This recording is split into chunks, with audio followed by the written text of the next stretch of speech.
Hi, it's Rabba Rona Matlow, and this is my weekly Shabbat message for the times of Corona.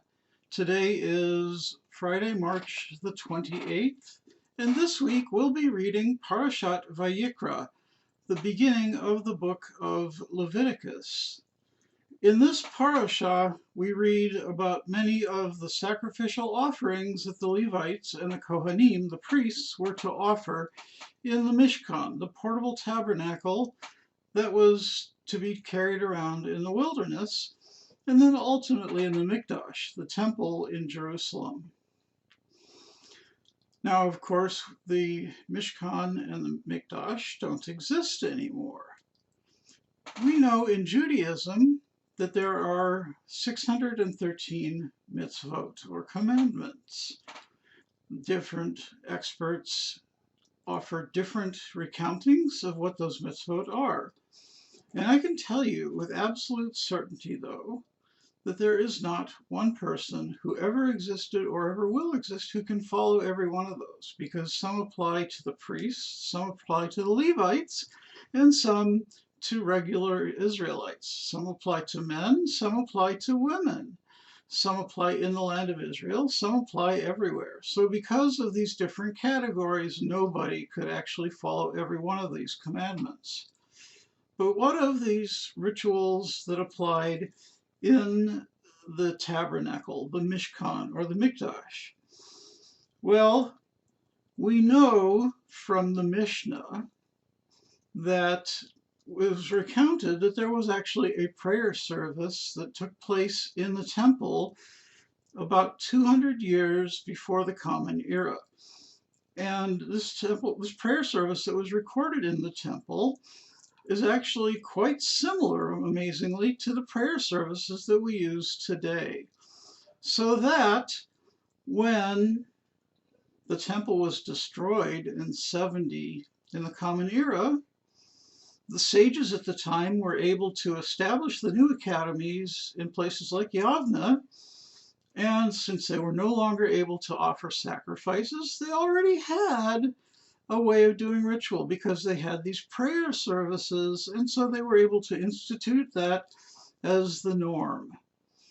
Well, friends, we face a similar conundrum today, of course, because our synagogues are all closed because of the coronavirus. Well, we already had the ability to use distance technology before this crisis. I took a distance learning course over video link in the 90s during my first master's degree course.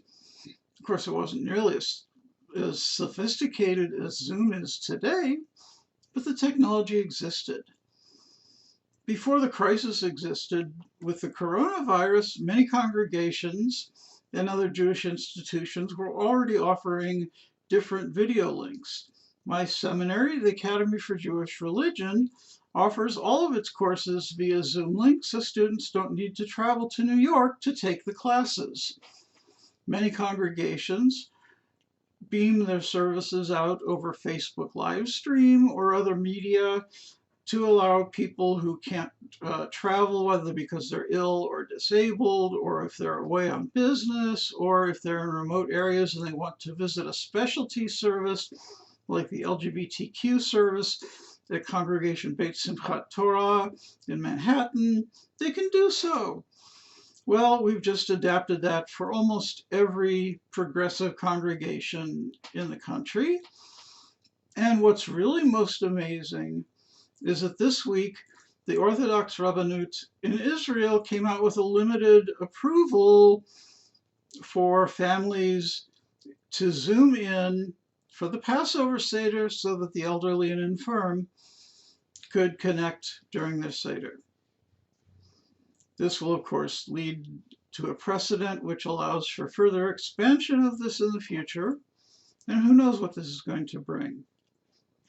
It's an amazing invention.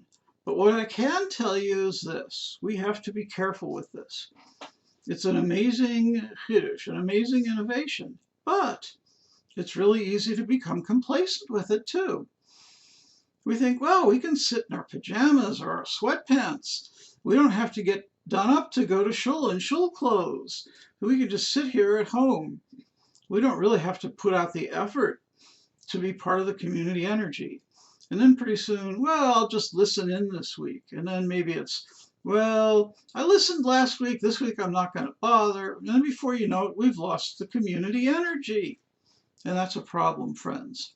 We have to make sure that we carry on the community energy throughout this crisis so that when the crisis eventually ends, we can regather in our synagogues and in our schools and resume where we left off without any disruption to that energy.